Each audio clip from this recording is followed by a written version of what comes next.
स्वागत है मेरे चैनल मैथ डोमेन पे। बहुत दिनों बाद वीडियो डाल रहा हूँ। लाइट की प्रॉब्लम थी, थोड़ी सी जगह की प्रॉब्लम थी, तो आज मैनेज हो गया, इसलिए आज वीडियो बना रहा हूँ। और आज मैं ऑर्डिनरी डिफरेंशियल इक्वेशन के ऊपर वेरिएशन ऑफ पैरामीटर्स है, उसके ऊपर मैं वीडियो बनाऊँगा। तो ऑलरेडी मैंने होमोजेनियस डिफरेंशियल इक्वेशन के ऊपर एक वीडियो बनाया था, आप लोग उसको देखिए, तब ये वाला हिस्सा बहुत इजीली आपको आ जाएगा। ये बहुत सिंपल भी है। चलिए शुरू करते हैं। तो second order differential equation, this is, थोड़ा सा मैं इसको सिंप्लीफाई कर देता हूँ। तो this is non homogeneous differential equation where a b c may be functions और कांस्टेंट्स, ठीक है। तो इसका जो सोल्यूशन है, जनरल सोल्यूशन, ये होता है y equal to y p plus y C.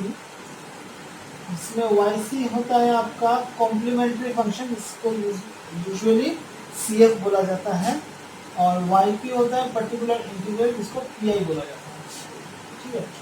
Now what is C y c और सी एफ और पी आई।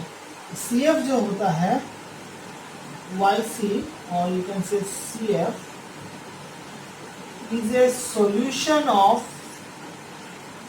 इस इक्वेशन का जो होमोजेनियस पार्ट है उसका। तो y double dash plus b y dash plus c y dash, sorry c y equal to 0, तो इसका ये आता है, ठीक है।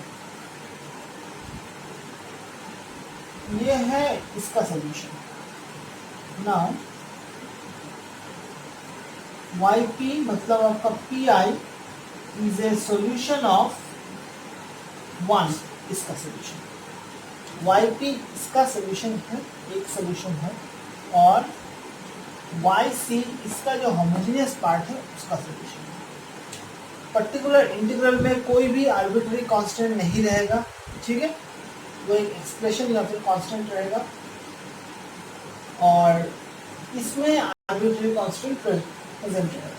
कितना रहेगा इस केस में? ये 2 रहेगा, क्योंकि डिफरेंशियल इक्वेशन का जो ऑर्डर है हाईएस्ट ऑर्डर 2 है, तो यहाँ पे 2 आर्बिट्ररी कांस्टेंट रहेगा। तो जब मैं इसमें सब्स्टिट्यूट करूंगा वाई सी और वाई पी का वैल्यू, तो total number of arbitrary constant is 2। इसमें तो आर्बिट्ररी कांस्टेंट है ही नहीं, तो total number of arbitrary constant जो है वो 2 है।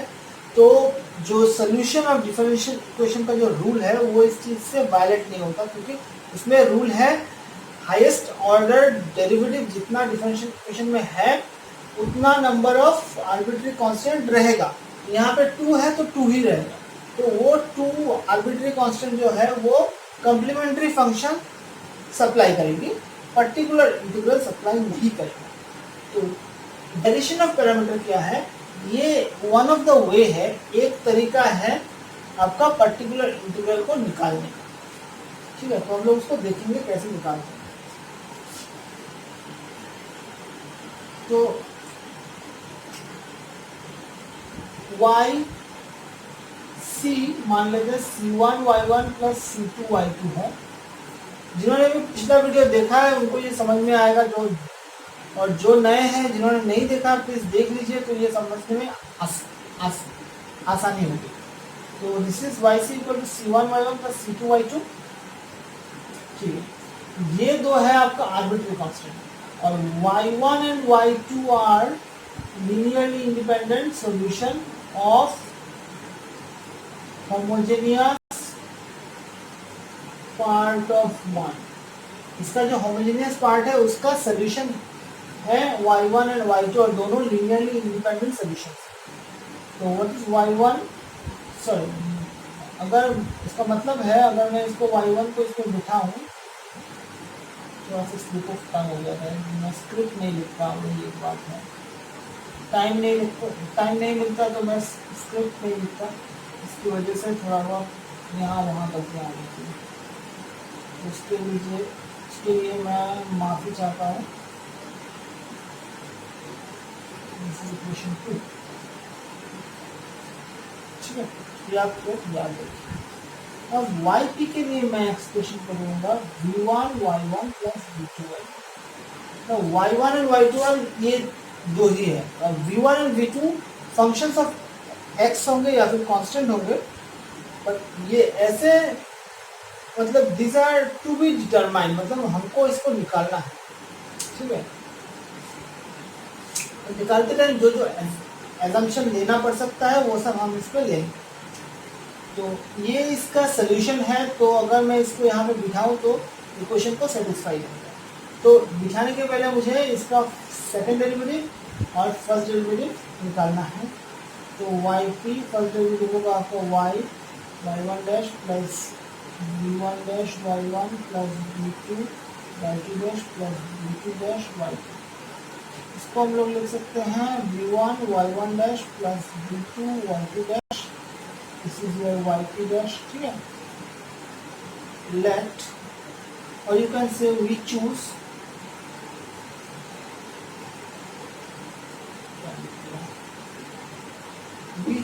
v1 and v2 such that v1 dash y1 plus v2 dash y2 equal to 0। ठीक है, हम लोग इस तरह से v1 v2 लेंगे ताकि ये 0 हो जाए। ये हमारा आ गया तीसरा इक्वेशन। अभी हम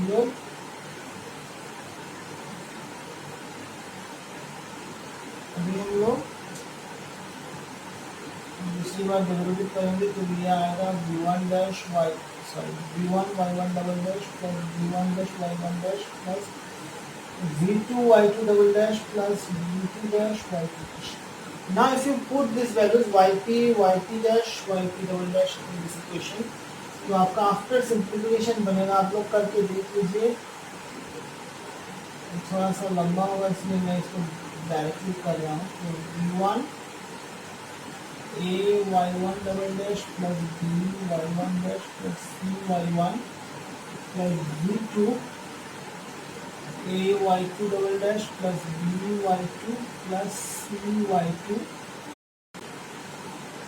प्लस, अब इसमें बचा क्या? बचा ये वाला हिस्सा a v1 dash y1 dash plus v2 dash y2 dash equal to f। अब आप याद कीजिए ये दो जो है y1 and y2 are the solution of homogeneous part of this equation. तो इसका वैल्यू जो है हमेशा 0 होगा।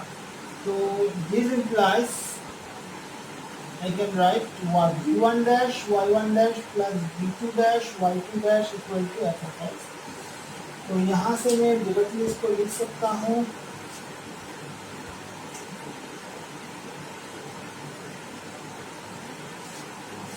ये वाला इक्वेशन 4, ठीक है। तो ये दो लीनियर इक्वेशन है, मुझे इनको सॉल्व करना है करके v1 डैश और v2 डैश का वैल्यू निकालना है। तो मैं इसमें क्रैमर्स रूल का यूज करूंगा। तो v1 डैश क्या होगा? v1 dash is nothing but y1 y2 y1 dash y2 dash, ठीक है। और ऊपर क्या होगा? v1 मतलब हम लोग पहले रो को चेंज करेंगे, तो 0 fx बाई a, और इसमें आएगा आपका y2 डैश, ठीक है।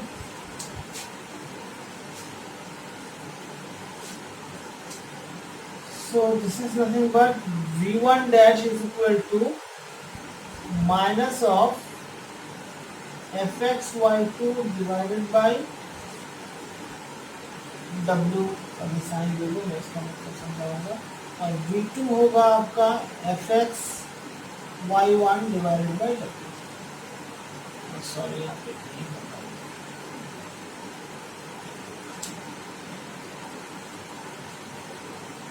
इसको हम निकाल सकते हैं सेम स्टाइल से। यहाँ पे w जो है इसका वैल्यू है ये, इसका एक अलग से नाम है जिसको बोलते हैं Wronskian. Wronskian means Wronskian of y1 and y2 means y1 y2 y1 dash y2 dash का जो डिटरमिनेंट है उसको बोलते हैं रॉन्स्कियन। सो आपका ये दो वैल्यू आ गया। नाउ इफ यू इंटीग्रेट, अगर आप इसको इंटीग्रेट करेंगे तो आपको V1 V2 जो है वो मिल जाएगा। तो पहले वाले में डैश मिल गया। Okay, so this is your number.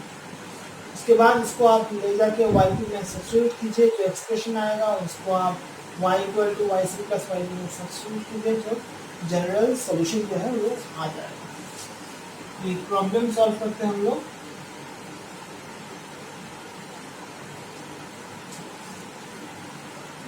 d² y dx² plus y equal to 10x, ठीक है। तो इसका जो ऑक्सिलरी इक्वेशन होगा वो क्या होगा, मतलब homogeneous factor this m is equal two plus minus i। तो हमारे यहाँ पे CF होगा a cos x plus b sin x, ठीक है। तो y1 क्या होगा, cos x होगा, y2 क्या होगा, sin x होगा। फाइन, अभी यहाँ से हमको V1 भी निकालना है। तो PI जो है, PI है आपका V1 y1 plus V2 y2।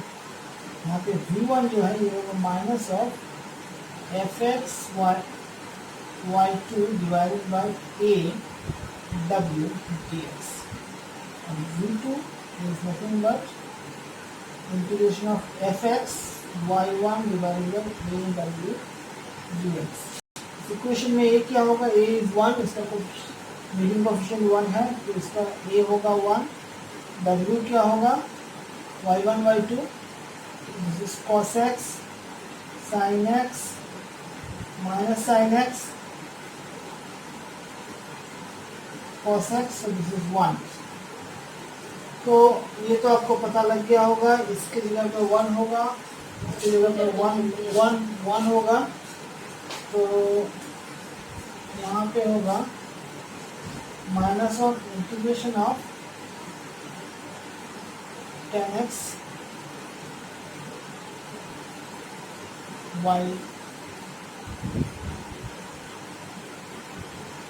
sin x dx, और इसकी जगह पे होगा 10x cos x dx।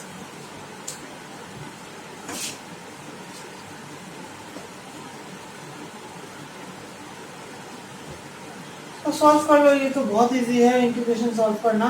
तो this is cos square x minus 1 by cos x dx, so this reduces to cos x minus sec x dx, so this is sin x minus log of sec x plus 10x, और v2 होगा आपका integration of sin x dx, so this is cos x, or you can say minus cos x। Okay, so आप v1 v2 को yp में डाल लीजिए। क्या होगा, yp क्या होगा, yp is v1 sin x minus log of sec x plus 10x, y1 means cos x plus v2 minus cos x आपका y2 is sin x। So you can easily see that ये जो है minus of cos x log of sec x plus 10x होगा इसका value, तो आप रख सकते हैं इसे। General solution is a cos x plus b sin x minus cos x log of, पता नहीं आपको दिखाई दे रहा है कि नहीं दिख रहा है, मेरे यहाँ का लाइट का हालत बहुत खराब है, इसलिए मैं इतने दिनों तक वीडियो नहीं बनाया।